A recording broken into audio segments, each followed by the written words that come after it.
શું તમે જાણો છો કે 1947 માં 10 ગ્રામ સોનાનો ભાવ કેટલો હતો? એટલે કે 1 તોલો સોનું કેટલા રૂપિયામાં આવતો હતો? 1947 માં 1 લીટર પેટ્રોલની કિંમત કેટલી હતી? 1947 માં ભારતની કુલ જનસંખ્યા કેટલી હતી? 1947 માં $1 બરાબર કેટલા રૂપિયા થતા હતા? આ બધા પ્રશ્નો ઉપર આજના વિડીયોમાં વિસ્તારથી વાત કરીશું. પહેલા 1947 ના આંકડાઓ ઉપર નજર કરીશું અને પછી આજના સમયની પહેલાના સમય સાથે સરખામણી કરશું. માટે માત્ર 10 મિનિટનો સમય કાઢી અને વિડીયોને છેલ્લે સુધી જોવા ખાસ વિનંતી. આ વિડીયો બનાવવામાં ઘણો સમય લાગ્યો છે, માટે તમારી એક લાઇકની આશા જરૂર રાખીશું. તો ચાલો આજનો વિડીયો શરૂ કરીએ. સૌથી પહેલા દેશની જનસંખ્યા ઉપર વાત કરીએ. 1947 માં જ્યારે ભારત આઝાદ થયો ત્યારે ભારતની કુલ જનસંખ્યા 34 કરોડની હતી. 1951 માં પહેલી વખત વસ્તી ગણતરી કરવામાં આવી હતી. 1951 માં ભારતની જનસંખ્યામાં 2 કરોડ લોકોનો વધારો થયો હતો. એટલે કે આઝાદી પછી 4 વર્ષોમાં ભારતની જનસંખ્યા 36 કરોડની થઈ ગઈ હતી. 1961 માં ભારતની જનસંખ્યા 44 કરોડ સુધી પહોંચી ગઈ હતી. 1971 માં આ જનસંખ્યા 55 કરોડ સુધી પહોંચી ગઈ હતી. 1981 માં 68 કરોડ અને 1991 માં ભારતની જનસંખ્યા 84 કરોડ સુધી પહોંચી ગઈ હતી. 2001 માં ભારતની જનસંખ્યા 102 કરોડ હતી. છેલ્લે 2011 માં વસ્તી ગણતરી કરવામાં આવી હતી ત્યારે ભારતની કુલ જનસંખ્યા 121 કરોડની હતી. હવે 2021 માં વસ્તી ગણતરી કરવામાં આવશે. 10 વર્ષમાં એકવાર વસ્તી ગણતરી કરવામાં આવે છે. આ વિષયના જાણકાર લોકો દાવો કરી રહ્યા છે કે 2021 માં ભારતની જનસંખ્યા 138 કરોડ જેટલી થઈ જશે. એના સાથે બીજો પણ એક દાવો કરવામાં આવી રહ્યો છે કે 2050 માં ભારતમાં દુનિયાની સૌથી વધુ જનસંખ્યા હશે. ત્યારે વસ્તી ગીચતાની દ્રષ્ટિએ ભારત નંબર 1 ઉપર હશે. આ થઈ ભારતની જનસંખ્યાની વાત. હવે ભારતની જીડીપી ઉપર નજર કરીએ. આઝાદી પછીના 4 વર્ષોમાં ભારતની જીડીપી 2.80 લાખ કરોડ હતી. 1960-61 માં ભારતની જીડીપી 4.10 લાખ કરોડ હતી. 1970-71 માં 5.90 લાખ કરોડ. 1980-81 માં 7.98 લાખ કરોડ. 1990-91 માં 13.47 લાખ કરોડ. 2001 સુધી ભારતની જીડીપી 23.42 લાખ કરોડ સુધી પહોંચી ગઈ હતી. 2010-11 માં 49.37 લાખ કરોડ. અને હમણાંના સમયની વાત કરીએ તો 2019-20 સુધી ભારતની જીડીપી 147 લાખ કરોડ સુધી પહોંચી આવી છે. દુનિયાની જીડીપીમાં ભારતનો 4% હિસ્સો છે. હવે વાત કરીએ સોનાની. ભારતને પહેલા સોને કી ચિડિયા કહેવામાં આવતો હતો, કારણ કે ત્યારે ભારતના હરેક ઘરમાં સોનું હતું. હજારો ટનના સોનાના ખજાના ભારતના રાજાઓ રાખતા હતા. આજે પણ ભારતમાં સોનાનું ચલણ વધુ છે. આજે ભારત પાસે 25,000 ટન જેટલું સોનું છે, જેની કિંમત 75 લાખ કરોડ છે. 1947 માં 10 ગ્રામ સોનાનો ભાવ 89 રૂપિયા હતો. હા મિત્રો, ત્યારે 1 તોલા સોનાનો ભાવ માત્ર 89 રૂપિયા હતો. આજે આટલા રૂપિયામાં ઇન્ટરનેટનું રિચાર્જ પણ નથી થતું. 1950 માં સોનાનો ભાવ 99 રૂપિયા હતો, જે 1960 માં વધીને 111 સુધી પહોંચ્યો હતો. ધ્યાન આપજો, અહીંયા 10 ગ્રામના ભાવ ઉપર વાત કરી રહ્યા છીએ. 10 ગ્રામ એટલે 1 તોલો સોનું થાય. 1970 માં સોનાનો ભાવ 185 રૂપિયા હતો. 1980 માં 1522 રૂપિયા અને 1990 માં 3451 રૂપિયા ભાવ હતો.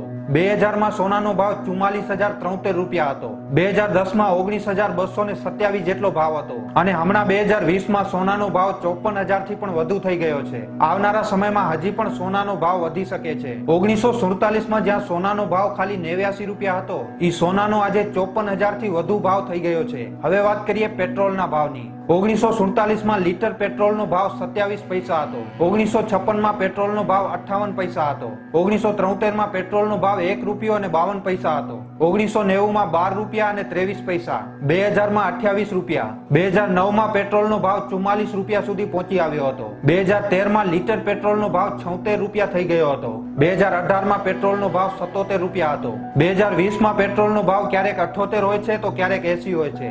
આઝાદી પછી 73 વર્ષોમાં પેટ્રોલના ભાવ 300 ગણા વધ્યા છે. હવે વાત કરીએ આઝાદી સમયે રૂપિયાની વેલ્યુની. ઘણા લોકો જણાવે છે કે આઝાદી સમયે $1 બરાબર 1 રૂપિયો થતો હતો, પણ આ વાત સરાસર ખોટી છે. આઝાદી સમયે $1 બરાબર 3 રૂપિયા અને 30 પૈસા ભાવ હતું. 1970 માં $1 બરાબર 7.56 રૂપિયા ભાવ હતો. 1990 માં $1 ભારતમાં 17 રૂપિયા સમાન હતો. 2000 માં $1 બરાબર 45 રૂપિયા થતા હતા. 2018 માં $1 બરાબર 68 રૂપિયા થતા હતા. કોરોના આવ્યા પછી ભારતીય ચલણ નીચો આવ્યો છે. હાલના સમયમાં $1 નો ભારતમાં 73 થી 75 ની વચ્ચે ભાવ આવે છે. દિવસે દિવસે આમાં વધઘટ થતી જાય છે. આઝાદી પછી 73 વર્ષોમાં ડોલરની સરખામણીમાં ભારતીય રૂપિયો 23 ગણો નીચો આવ્યો છે. હમણાં $1 ની કિંમત 73 થી 75 રૂપિયાની વચ્ચે હોય છે. આવનારા સમયમાં લગભગ રૂપિયો હજી પણ થોડોક નીચો આવી શકે છે. હવે વાત કરીએ માણસોની આવકની. 1947 માં વ્યક્તિની વાર્ષિક આવક 249 રૂપિયા હતી. હા મિત્રો, ત્યારે એક વ્યક્તિ આખા વર્ષમાં 249 રૂપિયા કમાવતો હતો.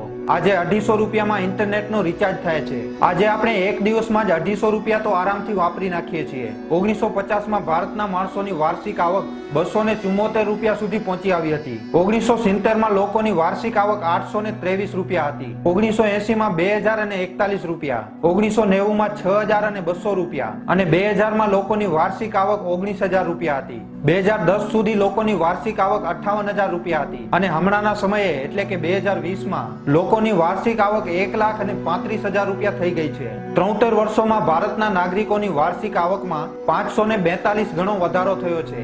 1,35,000 નો મહિને હિસાબ કરીએ તો હર મહિને 11,000 રૂપિયા થાય. આ થઈ વાર્ષિક આવકની વાત. હવે ગરીબી ઉપર પણ ધ્યાન આપીએ. 1947માં ભારતના 80% લોકો ગરીબી રેખા નીચે જીતા હતા. ત્યારે દેશની જનસંખ્યા 34 કરોડની હતી, જેમાંથી 25 કરોડ લોકો ગરીબી રેખા નીચે જીવતા હતા. 1957માં ગરીબી રેખાના પ્રમાણમાં ઘટાડો આવ્યો. 1957માં ગરીબી રેખા હેઠળ જીવતા લોકોની સંખ્યા 21 કરોડ જેટલી થઈ ગઈ હતી. 1957માં 56% લોકો ગરીબી રેખા નીચે જીવતા હતા. 1993 સુધી વસ્તી વધારો પણ ઘણો થઈ ગયો હતો, જેમાંથી 32 કરોડ લોકો ગરીબ હતા. 1993માં 36% લોકો ગરીબી રેખા નીચે જીવતા હતા.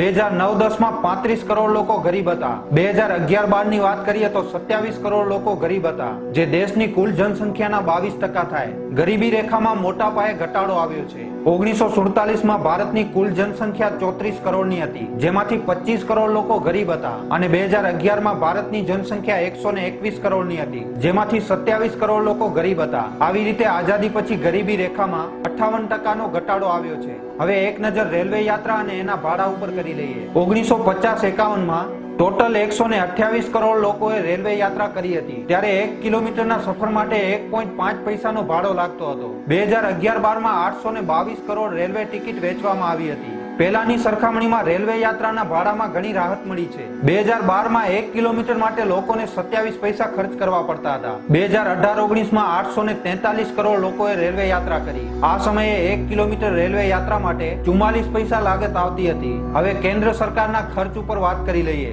જ્યારે આપણને આઝાદી મળી ત્યારે પહેલો બજેટ રાખવામાં આવ્યો હતો. પહેલો બજેટ 15 ઓગસ્ટ 1947 થી 31 માર્ચ 1948 સુધીનો હતો. પહેલો બજેટ 197 કરોડ રૂપિયાનો હતો. એના પછી 73 વર્ષના સફરમાં આપણા દેશના બજેટમાં 15,000 ગણો વધારો થયો છે. 2020-21 માટે 30.42 લાખ કરોડ રૂપિયાનો બજેટ નક્કી કરવામાં આવ્યું છે. આ પૈસા આપણી હેલ્થ, આપણા ભણતર અને દેશની રક્ષા ઉપર ખર્ચ કરવામાં આવશે. આજના વિડીયોમાં 1947 થી લઈને 2020 સુધીના વિવિધ ક્ષેત્રોના આંકડાઓ ઉપર નજર કરી છે.